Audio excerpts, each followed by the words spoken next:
राधे कृष्ण दोस्तों, वैष्णवी वृंदावन चैनल में आपका स्वागत है। आइए सुनते हैं पापानकुशा एकादशी की व्रत कथा। प्राचीन काल में विंध्य पर्वत पर क्रोधन नाम का एक बहेलिया रहता था। वह बहुत ही क्रूर था। उसका सारा जीवन हिंसा, लूटपाट और गलत संगति व पाप कर्म में निकल गया।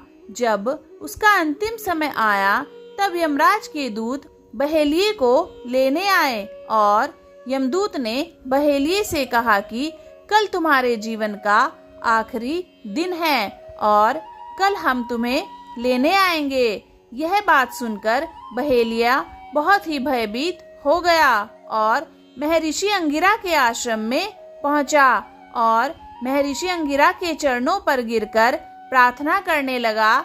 कहा, हे ऋषिवर, मैंने जीवन भर पाप कर्म किए हैं। कृपा कर आप कोई ऐसा उपाय बताएं जिससे मेरे सारे पाप मिट जाएं और मोक्ष की प्राप्ति हो जाए। उसके निवेदन पर महर्षि अंगिरा ने उसे अश्विन शुक्ल पक्ष की पापानकुशा एकादशी का व्रत विधि पूर्वक करने को कहा। महर्षि अंगिरा के कहे अनुसार बहेलिये ने यह व्रत किया और किए गए सभी पापों से छुटकारा पा लिया। इस व्रत पूजन के बल से बहेलिया भगवान विष्णु के लोक को गया। जब यमराज के यमदूत ने इस चमत्कार को देखा तो वह बहेलिये को बिना लिए ही यमलोक वापस लौट गए। आइए अब सुनते हैं पापानकुशा एकादशी की दूसरी व्रत कथा। दोस्तों, पापानकुशा एकादशी की कथा के अनुसार एक समय की बात है।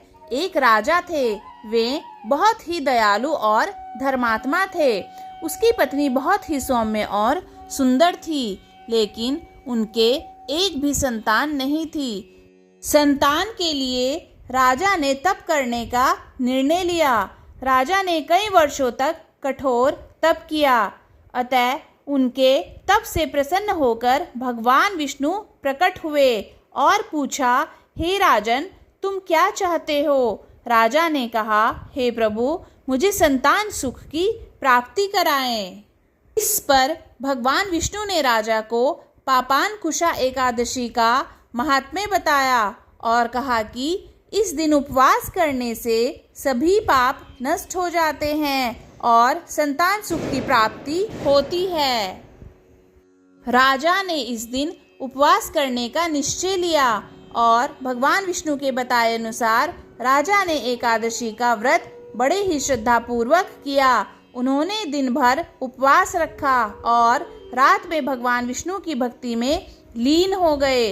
उनकी भक्ति और श्रद्धा देख भगवान विष्णु अत्यंत प्रसन्न हुए। भगवान विष्णु ने राजा को आशीर्वाद दिया कि वह जल्दी ही संतान सुख पाएंगे। जल्दी ही राजा को एक सुंदर संतान की प्राप्ति हुई। दोस्तों, पापानकुशा एकादशी का व्रत रखने से सभी पाप कट जाते हैं और मृत्यु के बाद भक्त के साथ भक्त के पूर्वजों को भी मोक्ष की प्राप्ति होती है। मान्यता है कि इस दिन व्रत करने से 10 पीढ़ियों को मोक्ष मिलता है।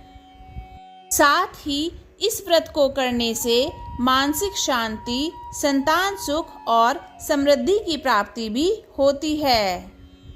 इस दिन भगवान विष्णु की पूजा के साथ साथ दान और सेवा का कार्य भी करना चाहिए। दोस्तों, अगर आपको ये वीडियो अच्छी लगी तो वीडियो को लाइक कीजिए, चैनल को सब्सक्राइब कीजिए और कमेंट बॉक्स में राधे राधे ज़रूर लिखिए। राधे राधे।